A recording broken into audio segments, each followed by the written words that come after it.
नक्कीच तिने आत्महत्या केली. हे बघ रवी, अमृत आता आपल्यात नाही, हेच खरं आहे. आणि तुला माझं सांत्वन करायचं असेल तर मला झाल्या गेल्या गोष्टी विसरायला शिकव. कलेचा, सौंदर्याचा उपभोग घ्यायला शिकव. आणि प्लीज कर्नलला काय बोलू नको हा. त्यानंच मला या धक्क्यातून बाहेर काढलं. त्यानंच मला या नवीन दृष्टिकोन शिकवला.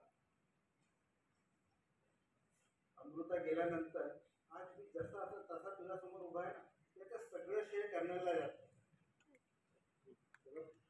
कर्नल, एवढा तू सुद्धा मला प्रिय आहे तेव्हा प्लीज या सगळ्या गोष्टींवर आता चर्चा नको.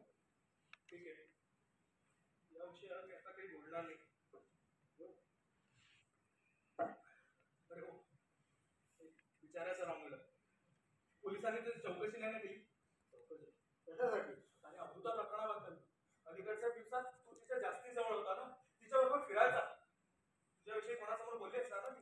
नाही, मला नाही वाटत तसं. कारण तिला माझं पूर्ण देखील नाव माहीत नव्हतं. ती कोणासमोर ओळख करताना राजकुमार असं म्हणून करायची. आणि रवी, तू विसरतोय की मी या शहरातील एक श्रीमंत आणि प्रतिष्ठित व्यक्ती.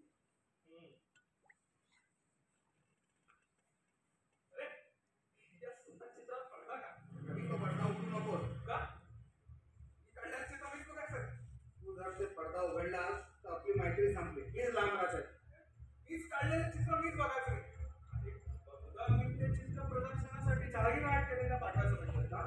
काही दिवसांनी तुम्ही तो तुझे चित्र पुढे प्रदर्शनासाठी पाठवणार नाही असं ठाकून सांगितलं होतं. आठवतं ना तुला?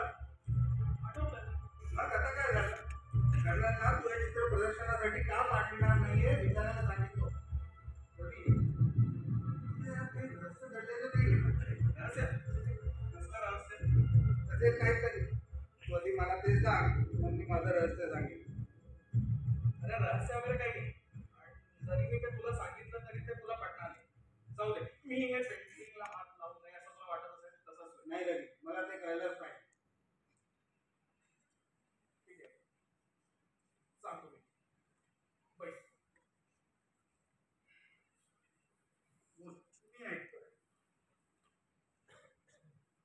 मला सांग, या पेंटिंग मध्ये तुला काही विशेष जाणवलं का? म्हणजे काही बदल जो या या चित्रात नव्हता पण आता आहे.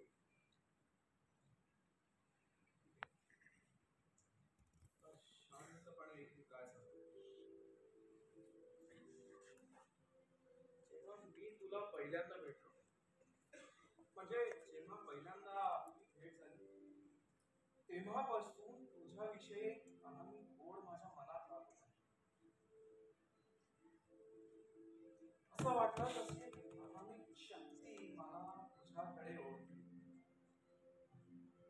मग मी तुझी वेगवेगळी चित्र वेगवेगळ्या वेशात काढायचा ठरवलं.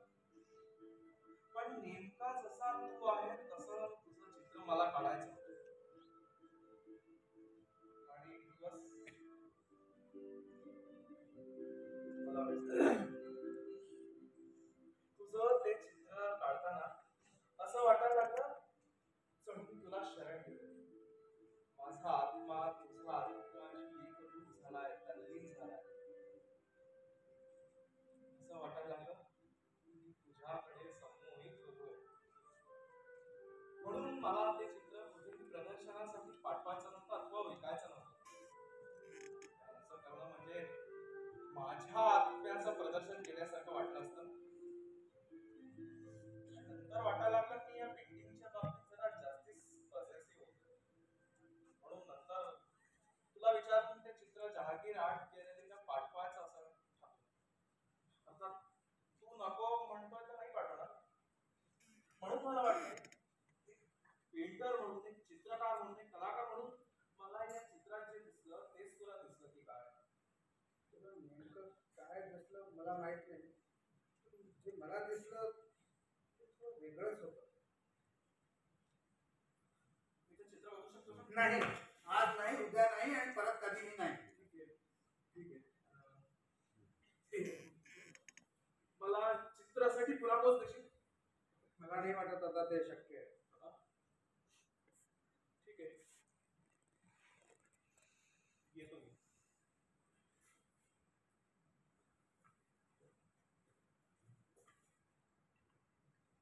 काळजी घे दोघांची.